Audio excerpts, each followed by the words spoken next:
Lucky you guys, you're getting a sex ed lesson today. Mom, Grandma, stop watching now.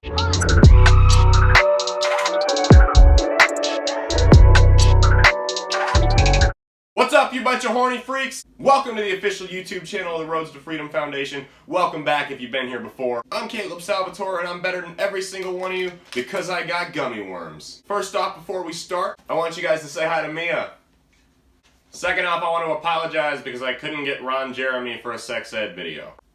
Sorry, my bad. Today we're going to talk about incels reporting sex workers to the IRS for not paying taxes. First off, I just want to get it out there that I will never judge anyone for making an honest living so long as it doesn't hurt anybody else. I also believe that we all own our bodies and it shouldn't be illegal to sell something that you can legally give up for free. Also, if there's a ban on sex work, wouldn't that kind of be the government telling us what we can and can't do with our bodies? More or less taking ownership of it? And what do we call taking ownership of a human being? Hashtag slavery. And to top it all off, taxation is theft. I support anyone who's actively trying to not pay into the system. Come after me all you want. I don't really give you know, the income tax isn't enough. No. We have to have the sales tax, the property tax, the death tax, the capital gains tax, the wheel tax, the road tax, the inheritance tax, the restaurant tax, the sin tax. Oh, and those pesky vehicle licensing and registration fees. Sometimes your state will tell you that even though the price of the plates is based solely on the value of the vehicle, you still owe them $100 more. And if you ask them if that means it increased in value, they'll look you right in the eyes and say yes. Basically, according to the Nebraska DMV, Jeep Cherokees are the new Corvettes. They increase in value. They're one of the 1% of cars that actually do that. Sorry, my personal crusade against the Nebraska DMV is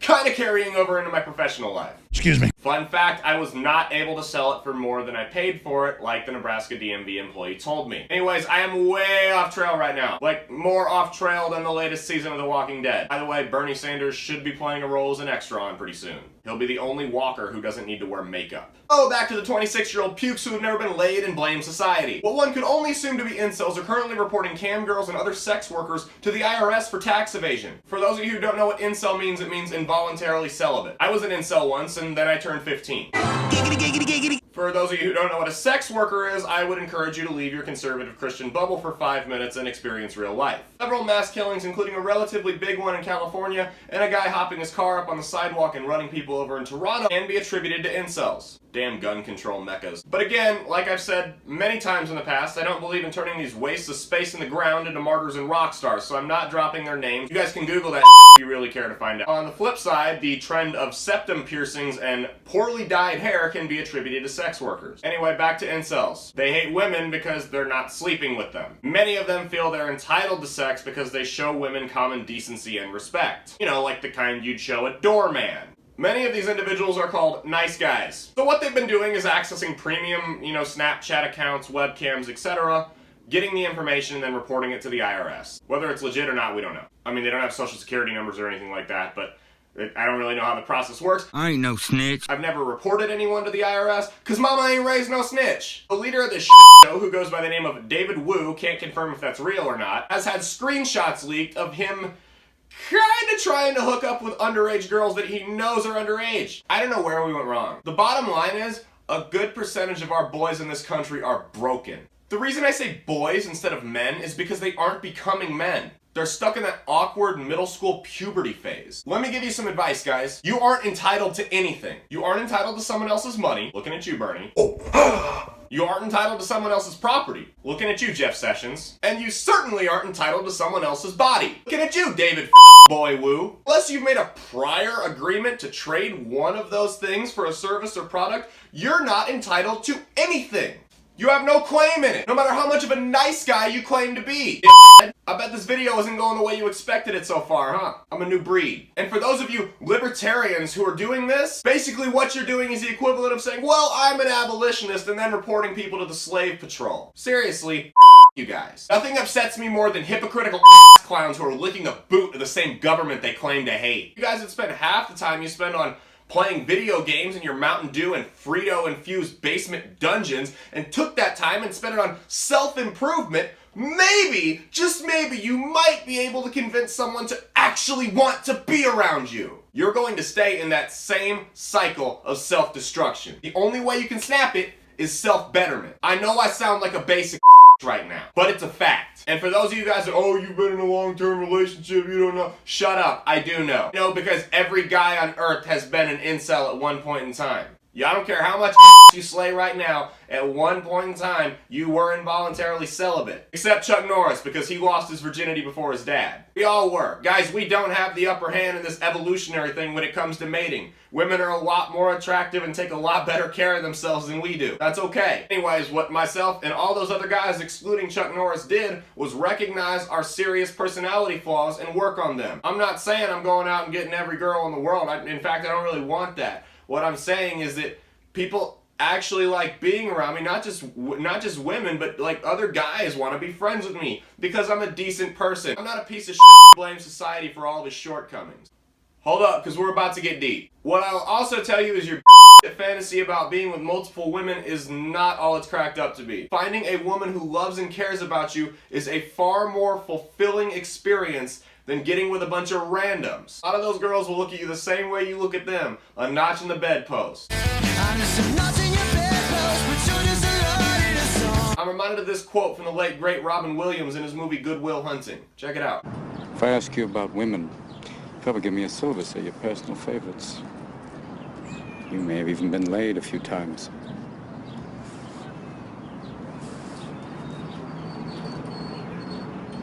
But you can't tell me what it feels like to wake up next to a woman and feel truly happy.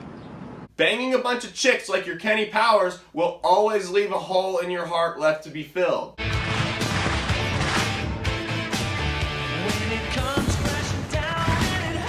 Just ask Kenny Powers. Even La Flama Blanca himself traded away his wild lifestyle for a family. And I'll tell you what else. Even when you do find that one person who is who you want to be with that does treat you well, you're still not entitled to sex! After that honeymoon phase where your hormones are going crazy and you can't keep your hands off each other, there will be dry spells. There will be times you do not get anything. There's gonna be times where you buy her flowers, buy her jewelry, take her to her favorite restaurant, and you still don't get laid. You're gonna have to deal with that. And then when some of you out there do get a girlfriend and it's not going well, you gotta know when to cut it off. Because I can't tell you how many friends I've had, I've told them like, bro, you gotta leave this girl, and they go, man, I'd rather be miserable with her than happy with anybody else. Like, Jesus Christ, dude, listen to yourself. You depend on another person so much that you're saying you would rather be miserable than happy. That's literally what you're saying. But this isn't gonna change overnight. I'm not sugarcoating this. If you're watching this and feel upset or hurt by what I'm saying, chances are you're who I'm talking to. Chances are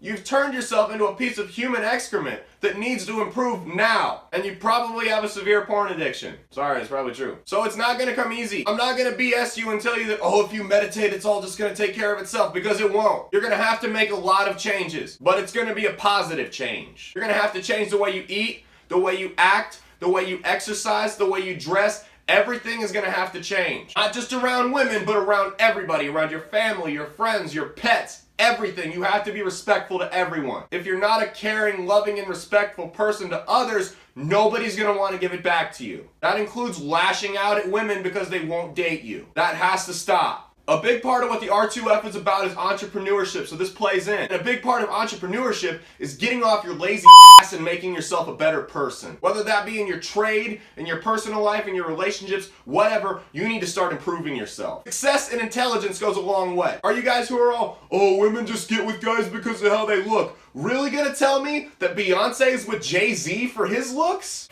Come on, man. A lot of you watching right now are probably gonna go, oh, I was dealt a bad hand. I'm just playing with the cards I was dealt. Bullshit. You saw your hand and you folded. You better get over this cycle of self-loathing, though, where your hatred, pain, and envy of everyone around you is gonna continue. I wanna play you guys a clip from the Joe Rogan Experience that I think every young man out there should listen to at least once. If somebody would have showed me this before I went into high school, I really feel like I would have been a lot better person a lot sooner. Please note that this is for educational purposes only. We don't own any of the content, and there is swearing that I will not censor out like I do with my own, so it's just gonna be raw. You're just gonna have to listen to it. You know, it's a weird thing, man, when, you know, the whole idea of happiness and pleasure is a lot of it revolves around people wanting to be around you, and a lot of it revolves around the opposite sex wanting to be around you. And for most of us, you know, look, the reality is most of us are not that attractive. There's not that many people that are like really attracted to you. And for a lot of people, their life is a constant series of rejections, and especially from women. Guys, they're dumpy, they have no self-esteem, and they get a couple drinks in them, and hey, you think maybe I could fucking get some of that ass? They like say something awful, knowing, like really it's just like a lack of confidence. Like people would say that they're a dickhead, but really a lot of it is like a preemptive attack because you think eventually this person's going to destroy your soul, because that's your experience with relationships. That's your experience with interacting with women. Every time you've attempted to interact with women, they've let you know that you're repulsive. Ew, it's you.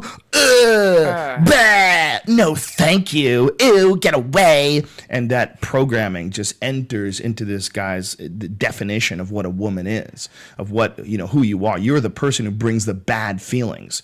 You're the person who brings this horrible feeling. Sure, right. So they get a few drinks in like some Pavlovian response to women where you're pissed and you're fucking, all of a sudden you're like using tricks from the game to try to say shitty things to girls to like discombobulate them and somehow like trick them into fucking you instead of just getting them to have sex with you because they like you, because you're a good person, you're fucking cool. Well, I don't think people can realize that, and part of the reason why people can't realize that is because people are selfish. I have a friend, and he will remain nameless, but we had a conversation where he was getting dumped, and he was super upset about it, and he didn't know how to deal with it, and he was asking me for advice. And I said, do you love this girl? And he said, yes. And I said, well, if you love her, you should want her to be happy. And if her being happy means her being with another man or another person, you should respect that, and you should love her still. I go, this is just a human being, and people break up, and I don't hate everyone I used to date. In fact, with time, I love all of them, even the ones that I didn't get along with, man. When I look back on every single girl that I ever dated, I swear to God, I only will allow the positive thing. I have some negative stories that are really funny and I tell them, but in my mind, when I'm thinking about that person, I only think about them when I love them. I only think about them, whatever, no matter what went wrong, no matter, what horrible thing was said, that made the whole thing fall apart. I refuse to define them by that, and I instead define them by their potential, by what they meant to me when they were at their best.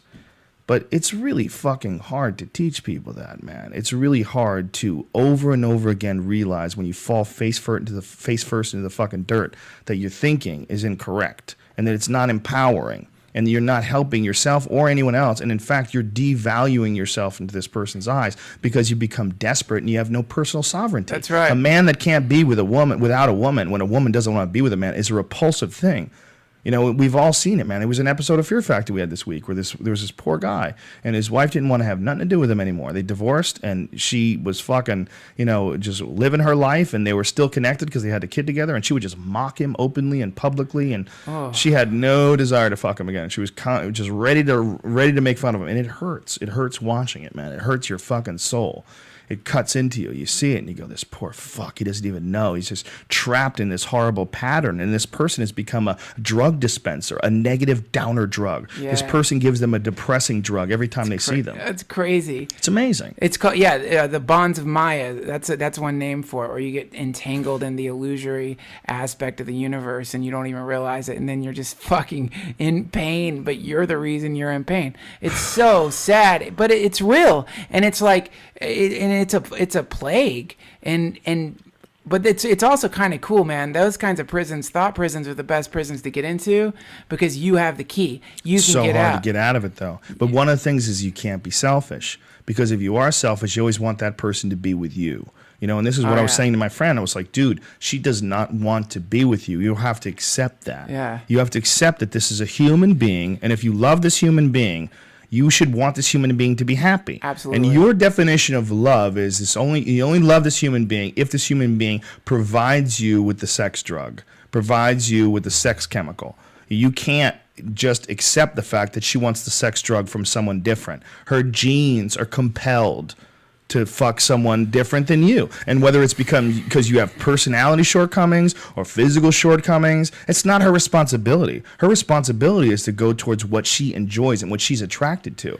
But we are so selfish that no one ever thinks that way. Well, but also, man, aside from like letting someone have a happy life and not trying to manipulate or control them into being stuck with you, the other thing is it's so much better for you to be with someone who really likes you. Fuck yeah. You know? My God, the guys who want to like change a chick, you grow to love me. My God, dude. Yeah. Some savage is going to come along and fuck her in a laundromat, okay? Yeah. That's going to happen. You can't.